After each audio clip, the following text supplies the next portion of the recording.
It's very simple. Speed and efficiency creates better outcomes. It reduces confusion. It reduces the time for external factors to impact the value of the business or the deal. It could be macro, whatever it is, and it increases certainty.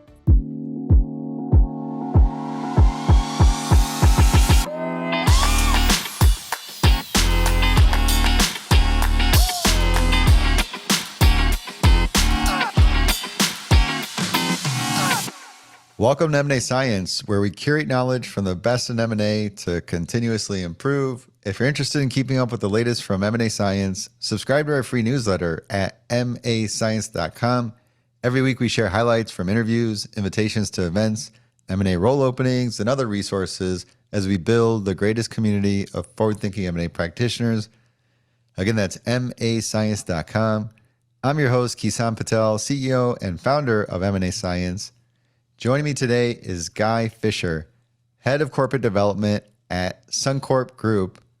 Suncorp is one of Australia and New Zealand's largest financial services groups, offering personal and commercial insurance, banking, and life insurance, traded on ASX under SUN. Today we're going to talk about setting up M&A governance for efficiency. Guy, how are you doing today? Very good, Kison. Thank you for having me. It's a pleasure to be here. Hey, thank you for taking the time in early morning in your time, because you're corresponding. Not too early, 7 a.m. It's not too early. Yeah, from Sydney. So what is the reference? Do we ever figure that out? It's not across the pond. It's across. Yeah, no, I don't know. Down under. Down under. All right, Guy Fisher from Down Under. Can we kick things off with a little bit about your background? Sure. So I, out of university, went straight into investment banking as an analyst in Sydney, Australia. Spent nearly 10 years in investment banking, and then moved up to Brisbane, Australia, for to raise our kids here. And at that point, got a role in Suncorp Group in the M&A team. Been there for nearly 10 years, and now I head up the function. So I've been heading up the function for about 4 years, I think. What was the path? Like, what were the roles you had to get up to the lead corporate development role? Yeah, it was really straight up the middle. Came on as a manager, then executive manager, and then head of. So really just stayed in the team and really enjoyed the culture of the place, really enjoyed the people. The work was dynamic. Being in-house, really enjoyed being in the in-house corporate development / M&A function. A lot of interesting work, it goes from typical M&A to maybe strategic investments, joint ventures, and other corporate finance, valuation, reporting to the board on our, on the valuation of our shares every year. So it's really enjoyed the function, really enjoyed the team. How much activity have you had? Has it been pretty active in the past 4 years in corporate development? Yeah, really good question. And I think this will color and give context to what the conversation we're about to have around setting yourself up for success internally. And that can gain wins and provide a competitive advantage externally, I believe. We've been on a path of the past 4 years of simplifying the organization. We've announced 7 divestments in that time. Over just over $6 billion of assets we've divested, and really that was, while the sequencing wasn't deliberate because there's an element of timing, the simplification strategy was very deliberate. For those who know the Australian market, a lot of financial institutions are simplifying their activities. Back in, let's say 20 years ago, a lot of the big banks acquired wealth businesses, superannuation businesses, life insurance businesses, and then over the past decade, we've had a lot of regulatory change, and so everyone's divesting and really focusing on the core. So simplification is a key thematic in financial institutions here in Australia, and we're the same. We've been shedding those businesses where we don't have the capacity to invest, whether we don't, they're not core, and we don't feel we can grow those businesses and be competitive in terms of investment, retaining talent, and the like. And so you did a lot of simplification, divested 7 business lines for $6 billion. Do you buy anything? It's good. I get that all the time. My CFO says to me, "You're a one-trick pony." No, look, we've had a crack, and we're always looking. When you're in M&A, all the M&A teams will have files on those targets. They'll be well followed, well understood. So we've been opportunistic, but we've been unlucky today. What are the biggest inefficiencies you see in corporate development? Inefficiency in corp dev. So, and this is based on my experience, diversity in assets, you can see the behavior of bidders. You can really, and doing a number of them, you can see how a lot of bidders interact, how a lot of bidders organize themselves. You won't see directly behind the curtain, but you can get a feel for how they're organized. I've got a number of items here. I think the key one is, well, the key to really lack of preparation. You've really got to, if you're entering in a process, you've really got to stand back and be well prepared across a number of work streams, a number of facets. One of those is governance. And it's, from what I see and from what I hear and from my own experience, it's really underbaked in terms of making sure the key decision makers, the key committees. There may be a number of subsidiary boards that you need to deal with, so making sure you've really thought through all the key stakeholders. So you're very deliberate around engaging with committees, giving them what they want. The decision makers. Some executives might not want to be on the journey. Some may want to check in, once every week or once every 2 weeks. Others may want to, they might want a phone call, when there's a key issue that you're working through. Some executives don't want to be on the roller coaster, and nor should they. Some executives do want to be in the loop and understand the key dynamics that you're wrestling with. So there's a fine line as an owner of the process, which I would be, I am. There's a fine line between bringing that executive on the roller coaster and giving them what they need. Be prepared. Governance, as well as due diligence or vendor due diligence, set yourself up for success. The other one is M&A teams. And this is how we operate at Suncorp.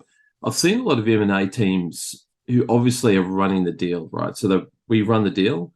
When I say run the deal, they may not really fully have the organization running at the speed that they are.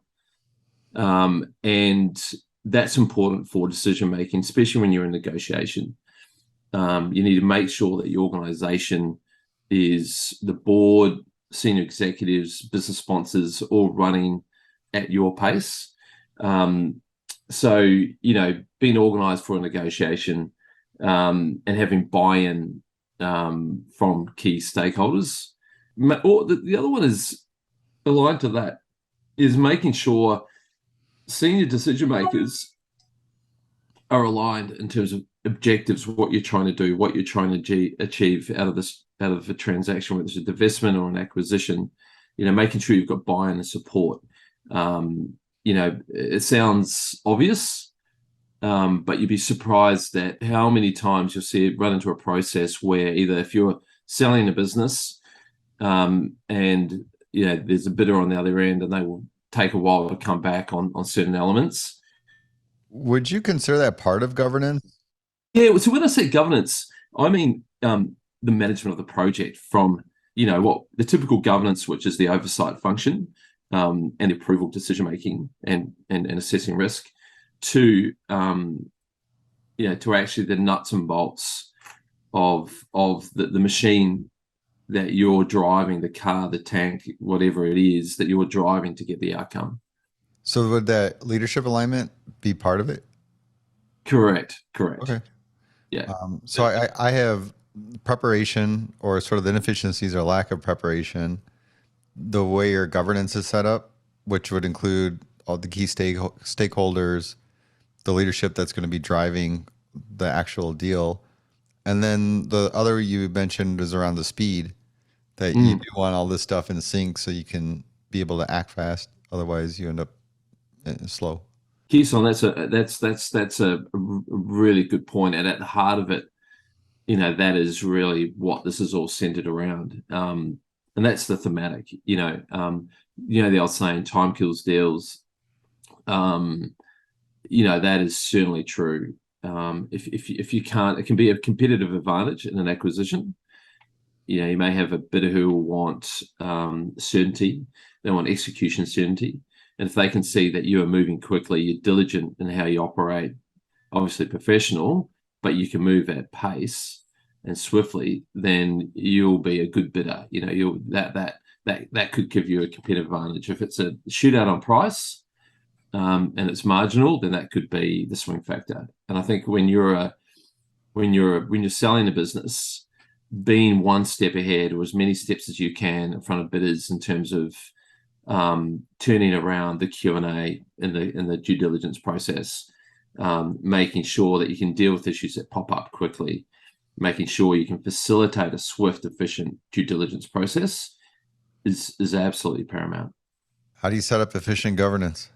What I would say before we get into the how do you set yourself up, there's always constraints to how you build the process from an internal perspective. From our perspective, we're insurance and a bank, so we're a highly regulated entity here in Australia. We've got licenses to both carry out insurance activities and banking activities. Our regulators give us the license to operate, give us the license to be in the market. And so very key stakeholders and very sensitive to our obviously to our regulatory obligations and our stakeholders. People who are not in the financial services industry listening to this may think that I'm over governing, and the way that I think about it is sort of heavy. But the context from my perspective is there's certain aspects I need to be. We need to make sure decision making is clearly articulated, clearly documented. If they're subsidiary trustee boards, we need to deal with them in a particular manner because they may have a very different regulatory requirement. Their duty may not be to shareholders. They could be to members in a superannuation fund, for example. Confidentiality, we all deal with that. We need to retain confidentiality. That is internally and externally. So we need to make sure that we've got the tight protocols internally, so we can't. That's a constraint. And then minimize business disruption. Sometimes in the divestment, we obviously want the business to continue to grow and create value. We don't want the business to stop through this process. That would be disruptive to the people, our people, but also to value. So you've got to think through, who you bring in and how you bring these people in. So the other kind of key constraints at a headline level. Now, how we set a couple of thematics to set up. Preparation is key. You can't under prepare for M&A. And with experience, you forward look and you can see the potholes, and then you steer the ship around them, or you lay something over the top of them. So I think preparation is key, and spending the time to sit back and reflect and build this before you jump in is paramount. Set your M&A function up for success. So, for example, I have the right capability in your team. I've got an individual who comes out of is non-M&A. So he comes out of a non-M&A world, comes out of a change project delivery world. And I'm lucky because he's one of those individuals that enjoys the intensity, the ups and downs, the fast-paced nature of M&A. Some don't.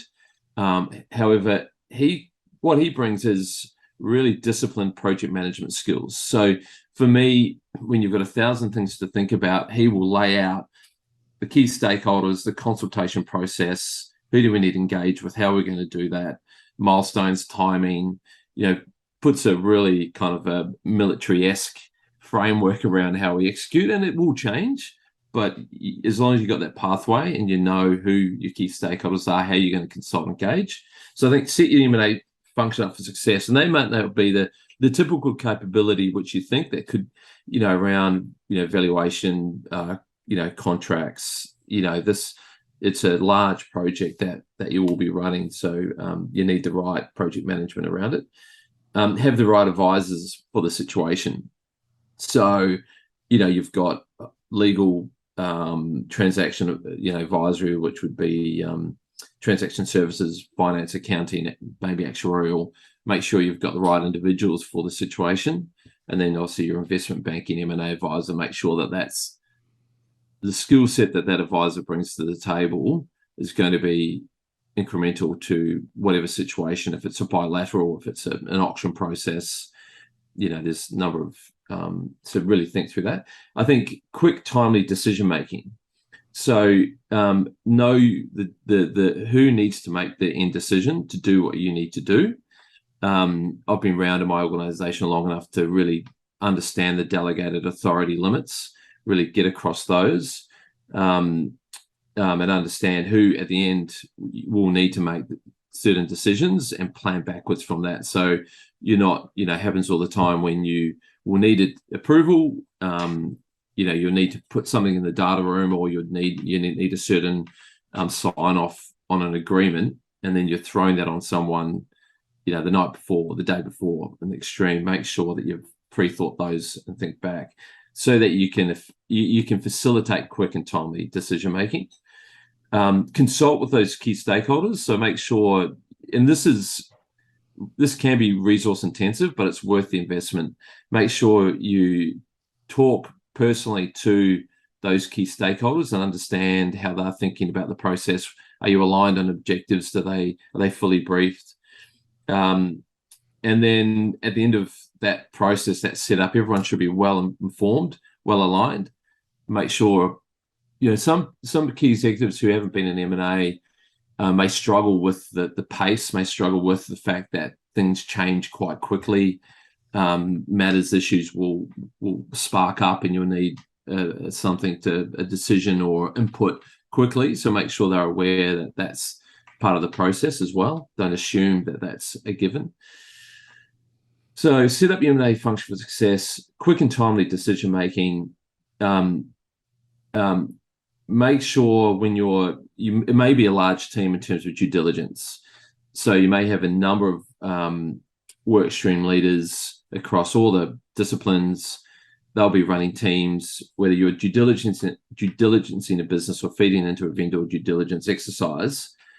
Make sure what I call the threads and streams are part of the whole. And what I mean by that is, to the extent you can, make sure people understand what's required of them. So I was talking about managing upwards. Now I'm sort of, one of a better term, think about managing downwards. These are the key workstream leaders, the people inputting into your process. Make sure they get it. Make sure they understand what you're trying to achieve, what their role in the big machine is, what you're going to be asking of them. And what we do is we template as much as we can. I know a lot of this won't be new to the practitioners who are listening to this, but DD reports, for example, we have a template which provides materiality thresholds.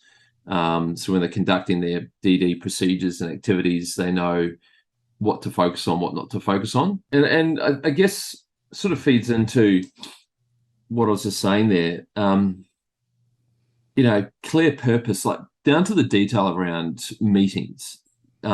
Make sure there's clear purpose to meetings, agendas. People understand what they're doing, and just being respectful of other people's time. Pre-briefs for any bidder interaction. Make sure people, when they're in front of bidders from a divestment perspective, they know the do's and don'ts. They're well briefed around what they should be delivering, what the information they're handing on. And from an acquisition, when you're part of, when you're part of advisor meetings or management meetings, make sure you understand what it is you want to get out of that session. What are the key thematics, questions that you don't know, areas that are unclear. So it's people really know line of questioning, and you don't get stuck in the weeds and focus on what the material items. And then I think lastly, we've all had bad experiences, but I've got the wounds, licked my wounds, and I always look back at processes. I always spend the time to understand what went well, what didn't go well. So PIRs, post-implementation reviews are really important. Look back at your own performance, talk to your key stakeholders, and that always look to continually improve your function and your delivery. There's a bit in there. Yeah, there's a whole program here. Could you maybe click down into some steps on how to do this from scratch? Yeah. I guess like what order would you do that? And maybe even like who do you get involved at what time as well? When you're not in an active process, i.e., so you've got board approval to push forward and prepare a business for sale, get a process set up, or if you're looking at an asset, you're about to step into a process. At that point, the clock's already started to tick. So you've got a mandate, you've got instructions, and at that point, it's hard to really get deep into thought around process development and get the stuff really well considered. So ideally, if you've got the time, if you're in sort of a lull, if you like, or you think something's coming up and you want to prepare for it, I would first and foremost look back. I'll talk through this case, and then we can go into, well, if you've got instructions and you're moving, what should you do? But if you've got time, I'll look back at past processes that you've run. I would run a PIR. It doesn't have to be a formal PI, post-implementation review. Think through what were the, be honest with yourself, what were the areas of agitation, friction. Put your ego to one side, and really listen to your stakeholders, i.e., did you give them enough clarity on what they needed to do? Did you consult enough? Did you give key stakeholders enough time to review information and absorb and consider to make decisions quickly? Well, in a considered manner. So I'd look back, what's gone wrong? I would then start looking forward and go, okay, if I had, what would the ideal process look like for me? And really map out committees, stakeholders, look at your own, so the sort of the governance, look at your own team. Have I got the right capabilities to deliver an efficient process? Really consider the project management aspect. Typically, that's a side thought. You'll have an analyst or something running a Gantt chart or a key actions list or a work stream by work stream key actions list. And that's, in my experience, is not good enough. It has to be, really well thought through around how are you going to conduct vendor due diligence? What does that process take? Give enough time to be able to do that properly. What are the key issues in the business? Understand the business that you're, obviously the commercial value drivers, some of the key risk elements, and set your team up around that. And if you've got time, really start to develop templates so you can move quickly, like due diligence reports, templates for key workstream leaders, steering committee status update reports, obviously NDAs, which everyone's got, a whole bunch of artifacts that you use regularly. Make sure that's off the shelf and fit for purpose and aligns with how your organization thinks about a transaction. So, how do you report risks? Make sure that aligns with your, your sort of risk function and the like. So that's if you've got time, and that's a big chunk.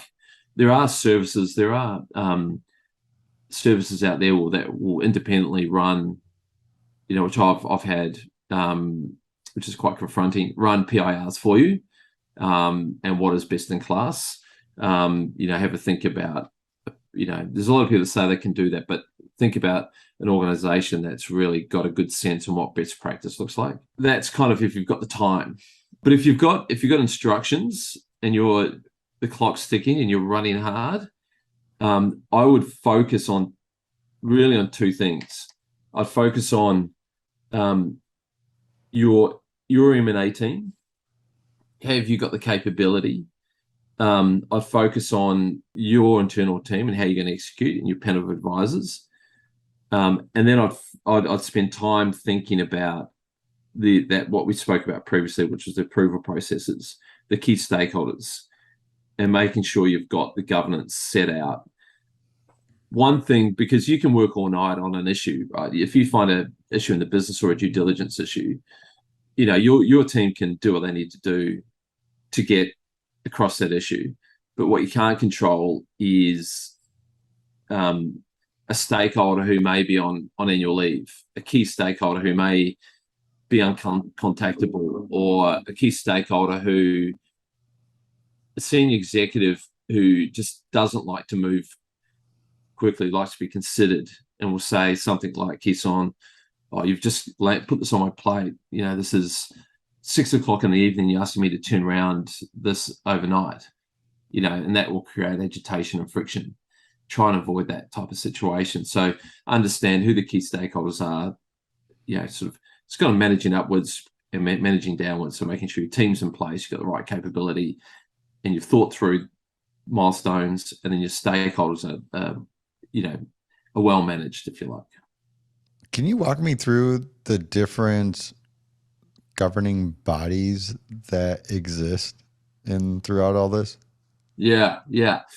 And this is obviously Suncorp. This is how we kind of execute due diligence. So at the top end, you've obviously got the board. You've got the main board, your group board, or a subcommittee of that board.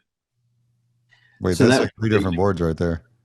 Yeah. So in our world, our board, the group board for transactions over a certain value, the board will need to approve. For transactions under a certain value, our CEO has a delegated authority to approve. Now, most of the time it's above the line, the CEO's delegation. And we also like to bring our board along the journey.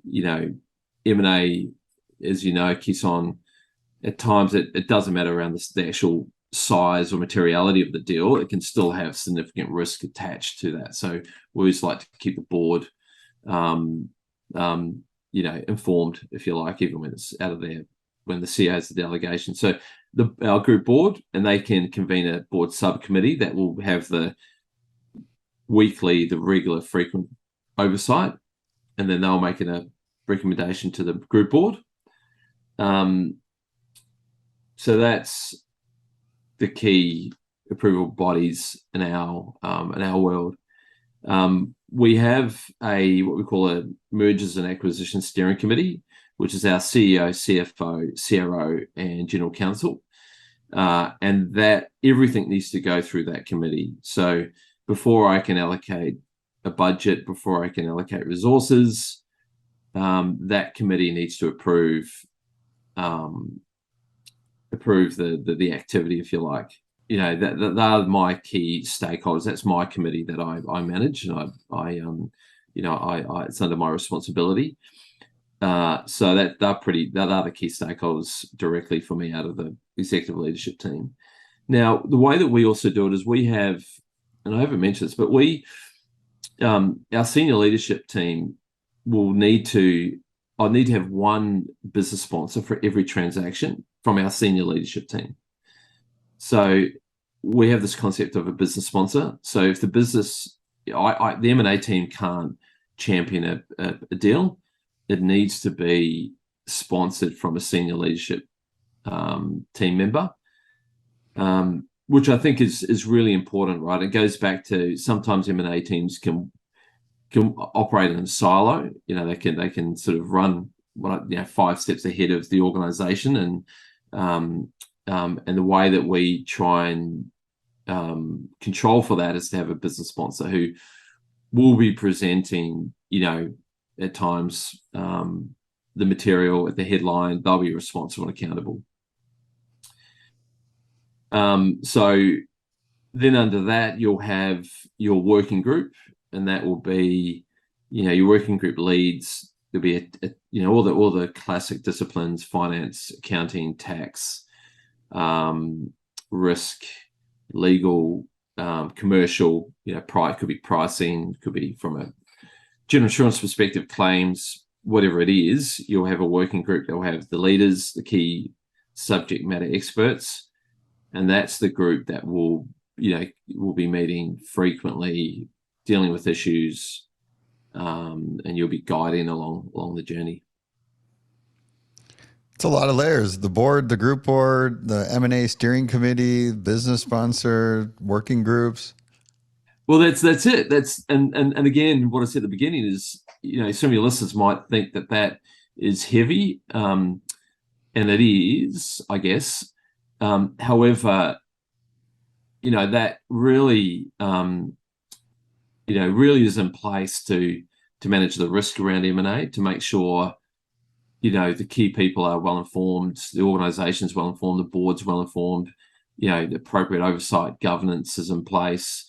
We can meet our regulatory obligations, as a licensed insurer, licensed bank, and clear decision making is documented and processes documented. How do you do deals without all this slowing things down? I know you referenced decision making earlier, but how do you build that into a framework that you can actually execute on deals promptly? Well, that's it. And you need to be able to get this group, and it could be a large group of stakeholders, to move quickly. That's how M&A works. It's either you do or you don't, and processes can fall over just because this whole process is mismanaged. So I think, back to those schematics before, being well prepared, understanding the layers, understanding when you need to go to the layers, when you need to go to the governance committees, and what you're asking, and mapping all that out in advance, and spending the time to forward look. So you're not running and muddling your way through. You're actually really forward looking. What are the potholes? What are the milestones? What are the approval points? Mapping out those key milestones and approval points, and then who do I need to be there at that time? And then, but as we know, M&A is not rigid. It's not a Gantt chart on an Excel or a PowerPoint. It's dynamic. It moves. So making sure those key stakeholders are aware that this is how you're going to engage with them, and keeping them along the journey. And small things like understanding annual leave for the key stakeholders, understanding, are they going to be on roadshows? Are they going to be offshore? Are they going to be, where will they be? That detail, as I said, you can't be underprepared. I still can't wrap my head around how do you keep things moving around quickly. I like the part about mapping the process out and really understanding where those key events happen. But how, when you talked about the decision making, how do you sort of define how decisions get made, or is it more about just documenting them and having that move through faster? Yeah. So documenting, decisions, being clear on what it is you're asking, giving the right level of detail. So the board, you're not going to, we'll make available, if it's a significant transaction, some board members will want to see transaction documents, not a whole lot, but some will, and you'll put them in their board books or the platform they have for reference. But making sure the papers that go up are succinct and really clear on what you want. So, making it easily digestible for a board. So when you're putting a transaction document, key terms. Here's the key terms. This is what it means. This is a risk. If you need really, like if you're in a negotiation, for example, and it's moving, I make sure that I've got the right delegated authority. I know my limits, my guide rails, and then I'll make sure that I'll have people on the phone. I have the right people ready to go. So that could be CFO or CEO, It could be the chair of the board subcommittee. The CEO will manage the board, but making sure that the CEO knows that the right board members are ready to join a call, or or consider an item. So, really having the right decision makers at your disposal and ready to go, is key, and knowing where your guide rails are, and having a guide rail. Don't have a point estimate. A number of times when I've been engaging with bidders, and they'll say, they'll put a position on the table and we won't be able to accept it. Then you hit a brick wall. And then you have to go, okay, we'll have to take that to one side. They'll go back to their machine, get the right approvals, and come back. Make sure you've set yourself up for success from a negotiating perspective. You've got the guide rails. You know where you can go and you can't go. And that's not a point estimate. You'll have your position. And if it is a point estimate, then it's a point estimate. Then hold on to it. But if there is latitude, make sure you know where the top end and the lower end is. We're getting some negotiation approaches here. Look, I'm going to give a call out to it's so important as a M&A practitioner to really be very clear around how you attack your negotiation. But a book that absolutely changed how I do things is Never Split the Difference, Chris Voss. Yeah. Yeah. That is like his group. That book really changed how my absolute approach. It's very valuable. Made the organization a lot of money. You're right. Actually, a lot of it does apply to M&A. Maybe a good speaker to get on the podcast. If you do that, I'm the first in line to listen. Fair enough. What about accountability? How do you maintain accountability in this type of governance structure? Yeah. In terms of the governance, like how do you, in all this governance structure, how do you manage the accountability? So being clear around roles and your ask of individuals. So, for example, workstream leaders. I'll give a discrete example. I'm going to ask you to sign off on the pre-completion conduct section clause in the sale and purchase agreement. Right. So this individual knows that we're selling a business, and the bidder wants to be very clear around the activities that you'll undertake while you still control the business up to completion or settlement. And as they do, they'll put certain guide rails. It could be CapEx spend, it could be employees, it could be executing to the business plan, all that kind of stuff. So make sure you're clear. There's an executive. The way that we do it in Suncorp is the M&A team doesn't just agree to that in isolation. I don't want to have an agreement that I put on the table that needs to be operable, and then people, once it's all signed, go, who's responsible for signing us up to that? Like that is a bad scenario. So making sure people understand what you're going to be asking of them in terms of accountabilities, but giving them the right support so they completely understand what is required. Clear sign-offs on separation, integration, synergy realization plan, synergies. Let's talk. So synergies, for example, making sure that you have the people that are going to be responsible for extracting those synergies are signing off on the quantum, the source, and have thought through how they're going to do it before you sign a contract, before you put a bid in. So again, being clear around the requirements and the asks. Don't just think, okay, well, that synergy number, that fits into the precedent percentage of operating costs. Make sure that the right person signed off on those synergies. So clear ask, clear sign-offs.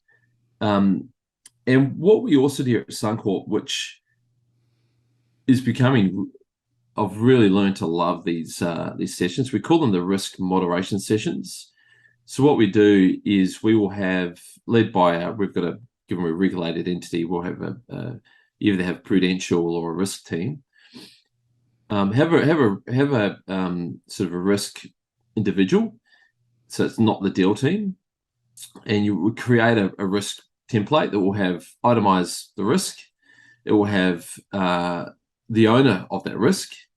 What are the controls you're going to put in place to mitigate the risk?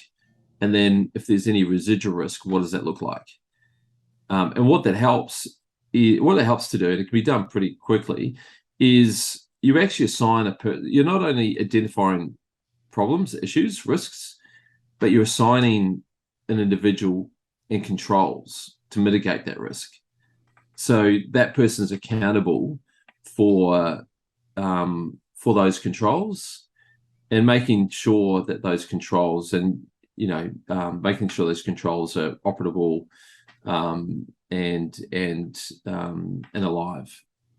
When do you do that meeting? Well, it's interesting. So we'll run that session prior to steering committee chickens. So we'll do it up front. It'll develop. We'll do it up front.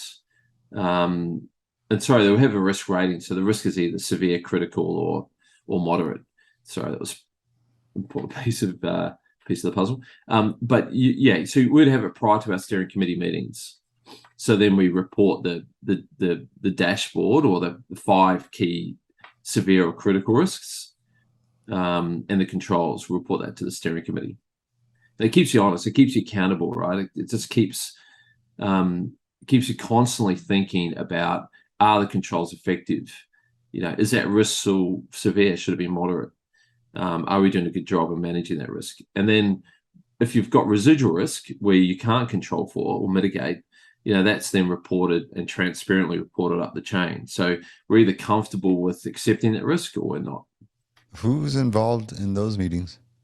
Yeah, so I typically have a small group. So what you don't want to cast the thousands, because it can kind of run away from you.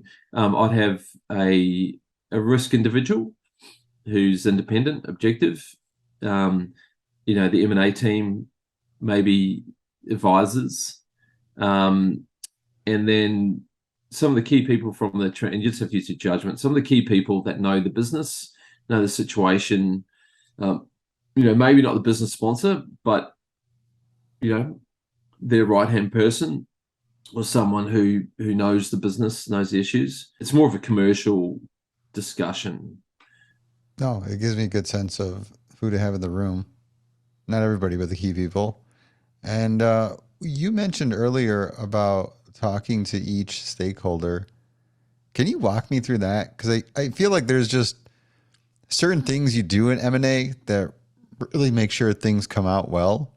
Yeah. And I think that's that extra effort. I'm curious if the way you're approaching relationships individually is part of it, or is there anything I'm missing in terms of a secret sauce to make all this work well? Yeah. You've done this before. These are great questions. I'm not building you up here, but relationships. And when one of the last ones we'll get to was when you what's the craziest thing you've seen in M&A, right? I'm always, and it's not crazy, but I'm always surprised at how little importance is put on relationships, both internally and externally. So building connection and building trust, even if it's with a bid or a counterparty, making sure, there's an element of trust there. But internally, more importantly for me, it's really internal trust and understanding the individual. Like, we're not all the same. We don't all think the same. And when M&A can be intense, it can be stressful. Reputations can be on the line. People can be really conscious of what this means for them and their career. And so you've got to be empathetic to that. You've got to not acknowledge it. So I spend the time to, if I don't know the business sponsor, I've been around Suncorp for 10 years, so I've got a good sense of the individuals.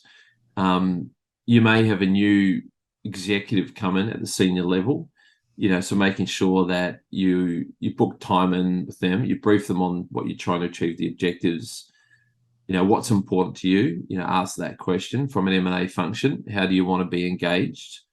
Some people like, the phone people, you can call them and they'll pick up, or some people will prefer emails or book time in with me, make sure I'm a busy executive. I can't just jump out of a meeting, make sure that you book time in with me. So get a sense of the individual. It's really the time of the investment in getting out of off your computer, and on the phone or in person or VC, and just understand what's important to that person. That sounds like a big part of it is doing almost that one-on-one development of the relationship to make sure people are there when you need them. Sometimes M&A teams, M&A individuals can. So when I came from investment banking into in-house, it was a massive transition for me, because when you're in an advisory in M&A, you'll have instructions to do X, and you'll get about to do that. And if you have a blockage, like internally, if you're not getting the right information or someone's not pulling the weight, you can typically escalate and unblock that. When you're in-house, it's all about trust. You have to really build the relationships. Sometimes you're not invited into certain discussions, or you're not invited in, someone might come to you late and say, oh, look, I've been talking to X, Y, and Z about buying their business, can you execute for me? And typically, those, they don't know that they've already negotiated half the deal, and they've negotiated poorly, so you've got to unwind all that sort of stuff. So having the trust that people come to you early, people trust that you're thinking about, them, the process, thinking about, the governance, the risk elements. It's that building that trust and making sure that they feel like they're part of the process and inputting into it. I'm wondering about a couple of other things you touched on earlier with having a clear purpose. And then also when you do your reflections to revisit those deals, one, is there anything that you do to make sure that purpose is sticky? Because I often hear that, especially in the latter part of executing on integration, purpose can get pretty foggy pretty quick, especially a lot of people doing a lot of things. Anything there that you do to rein that in and keep people aligned? We actually had that problem a lot. Purpose or perception of purpose would change. So people's priorities would change, and that necessarily wasn't aligned with the overall objectives. So what we started to do, and we started to do this a couple of deals ago, was when we report to the steering committee, the first thing we do is we have our key objectives on the table on the left. So maybe that's all the classics: maximize shareholder value, minimize business disruption, minimize execution risks, and maximize deal certainty. So you might have 3 or 4 at that level, and then a bit of a description around what does that mean for this unique situation, and then are you on track? What are the key, sort of like a traffic light, red, amber, green, and what are the issues? If it's red or amber, what are the thematics that are holding that back? So, for example, deal certainty. There might be an issue with a bidder's proposal. So what, just there's that item. It's amber. This is what we're working on. This is how we're working on it. This is how we're going to try and get certainty on that. There could be an element that's fallen under due diligence, which goes to value. That could be an issue. So, do you know what I mean? Like, it's very simple table up the front, objectives, bit of a description around what how that relates to this unique situation, and then how you track it against those. And I find when you keep it that simple and you roll everything, all the noise, all the detail that's sitting under here, when you elevate it up to this is what we're trying to achieve, and you just got to keep reminding people of those objectives. that really helped, right? Because you could always, when work stream or individual or something's veering off, you can just bring them back to those core elements. I think more and more companies are doing that. What you described is very similar to the OKR model that's trending, and it's the 2023 KPI that it seems to be the new standard. But I think you're right. It is building around that, because then you can expand to those tasks that need to get done around those OKRs. Correct. Yeah, and it all just rolls up. It should all roll up to that. Those kind of anchors, if you like. Our COO is very big about OKRs. So if you ever need somebody to talk through about that, he definitely knows his OKRs. Yeah. You've done a number of divestitures.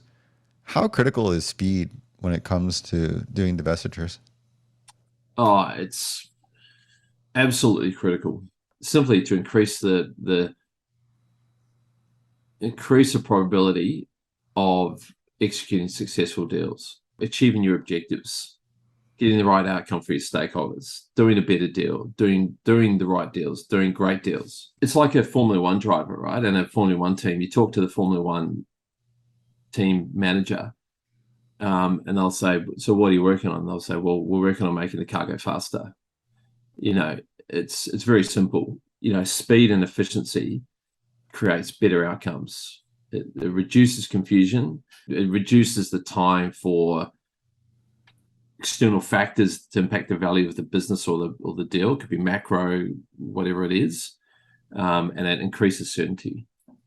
That makes sense. You're going to pull the potential things that are going to thwart the deal. The faster you can get it done, the less likely. Does that sound right? Is there a such thing as going too fast, where you may have? Yeah, really, yeah. So going too fast and skipping corners and not being well prepared, can have have an adverse, can be terminal for a transaction, right? So we're as fast as possible without skipping corners. Yeah, well, that's right. Well, this is where preparation comes into it. It allows you to go efficiently. Maybe fast is not maybe it's efficient. Being efficient. So, for example, a good example is there may, if you don't undertake the appropriate and robust, rigorous vendor due diligence when you're selling a business, so you're looking to understand everything about the business, the proposition that you're selling, right? So you skip corners, you don't do a good enough job, you don't really understand the business. Due diligence is putting a magnifying over every element of a business and the managers that run that business. And bidders find an issue that you haven't found, and you're getting it through Q&A, they're requesting management meetings on the topic, and in the background you're trying to solve, reconcile, do whatever it is to get your head around that issue. That will create distrust in the process, because they'll request a meeting or a Q&A will come in, and if you can't answer it quickly, your Q&A turnaround times will blow out past 48 hours. Then credibility starts to get impacted, right? So we're thinking through, maybe efficiency is the right terminology here, but it needs to be swift. You can't, you need to make sure that you understand the business, the material set out that makes it easy for people to due diligence and get their heads around it. If you're due diligence in a business, the data are scattered, the information's, the information's all over the place, then you're going to draw conclusions immediately around the quality of that business.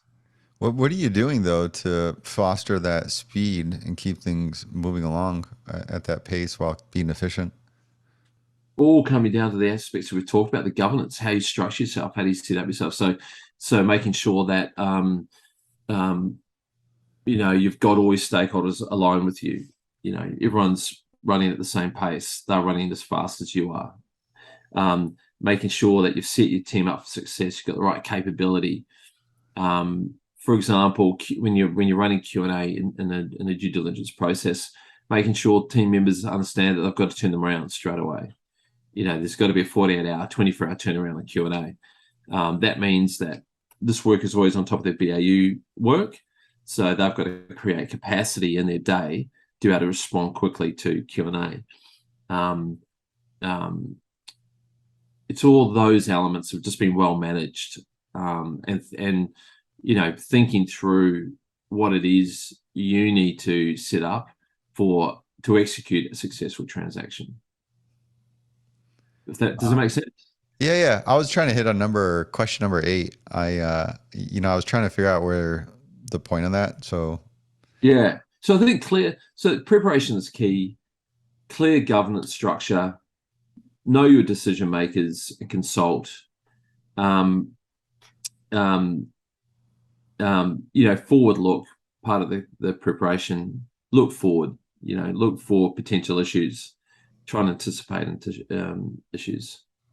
On your approach for reflecting back on your deals and capturing some of those lessons learned, is there a format or specific approach you follow? We do have a format, and we're building a bit more sophistication into that format. What we do is, and we typically get an independent, I like to get an independent. We've got a really good relationship, and I like to use certain individuals. But really the process is, we look at our objectives. Did you hit those objectives? Simply. So what I said before around the table, how well did you do against that scorecard? And then there's an interview process with all the key stakeholders. And that's why I can't do it. I need an independent individual, maybe someone from the organization outside, to come in and then interview. All the key individuals, were you clear on the objectives? Do you think you hit those objectives? What were the key issues? What agitated you? What did you like? What do you think? So there's an interview process, and then going back and looking at all the artifacts, the board papers, steering committee papers. Were they clear? Did you appropriately canvass issues? That kind of stuff. Is this independent person having these conversations one-on-one and piecemealing it together? Or? Yeah, correct. Yeah. So it would be like what a conversation we're having here. It'd be typically one-on-one. You don't have to get everyone who participated in the process, but those people that were sort of heavily involved. And I think one-on-one allows for the truth to come out. Yeah, I was wondering if you do, because there's the idea of retrospectives and part of an agile model, and you would have meetings essentially with your deal team to reflect back on what went well and what didn't well, which what you're talking about is a little different. And I do favor in a lot of ways, because I think the individual attention adds more of the openness and details that you can get into. And then also having a third party can help remove some of those biases of, what am I tell my boss here? Yeah, that's right. And if you're keeping the deal team, for example, key feedback from us was, and one of them was, we were not clear on the deal objectives. So people were in silos. Workstream leaders were given instructions to do stuff from us, but they weren't clear around how that all fitted into the big picture and what the objectives of that transaction were, right? And I would say, and you get quite defensive, right? So, well, I was clear. I thought I was clear with all these individuals. I thought I did my job. I thought, and then you've got to take a step back and go, well, if that person feels like that, then you haven't done your job. Or I'm saying, well, actually, we were bound by confidentiality, so there's only some of the big puzzle that I could bring them in on, which is a legitimate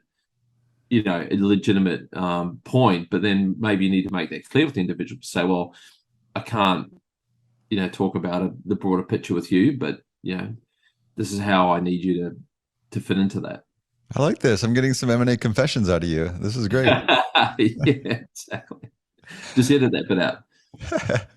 Guy, what's the craziest thing you've seen in M&A? Yeah. See, look, in general, the majority of participants in this industry are high caliber and highly professional. So I haven't seen, for example, someone turn up to a negotiation wearing a clown suit or anything like that, right? But and I haven't seen anything that has. I mean, there's been plenty of walkouts in negotiations. Not, I don't want to make it seem like that's how we operate, but sometimes there are, and that's just a way of life. But I think a couple of things I'm surprised with, right? I'm surprised with people's resilience, right, and perseverance. Not just M&A professionals, but people, work stream leaders. They really love these type of processes, right? They really want to get involved, and they typically go above and beyond when you've got a common goal. I'm surprised with how much ego and emotion, kind of quote unquote deal frenzy, can influence decision making.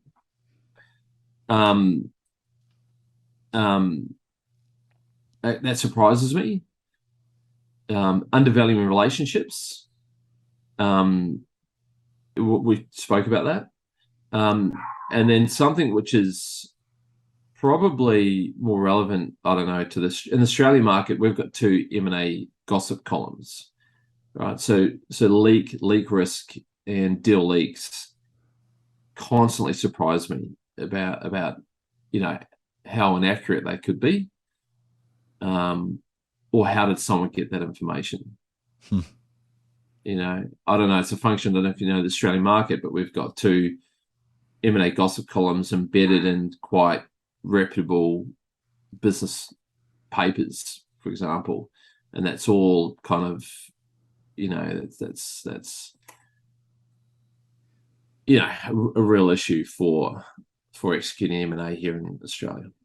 That's actually funny. The broad newspapers have a M&A gossip column. Yeah, well, it's part of. It's always been a function of this market here in Australia in M&A. You talk to any M&A practitioner here in Australia, I won't name them, but that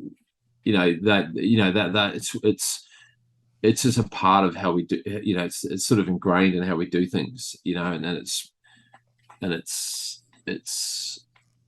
it's not great because a lot of it is obviously speculation, right? Yeah. Can be absolutely inaccurate, well off the mark. 90% of it is totally inaccurate, right? People can trade the information. It's part of the market. Yeah. That could be an investment strategy. We invest off of gossip. Well, this is the thing, right? It's not great. It's really a weakness of in my view, of our market, but it is what it is. So that just creates, certain focus and a challenge that you just got to deal with. Yeah, that's interesting. That's pretty crazy. Guys, this has been great. I enjoyed this conversation. I learned a lot about M&A governance. You're helping me become a better M&A scientist here. Hey, those of you still with us, cheers, and until next time, here's to the deal. Yeah. Thank you, Kison. Awesome.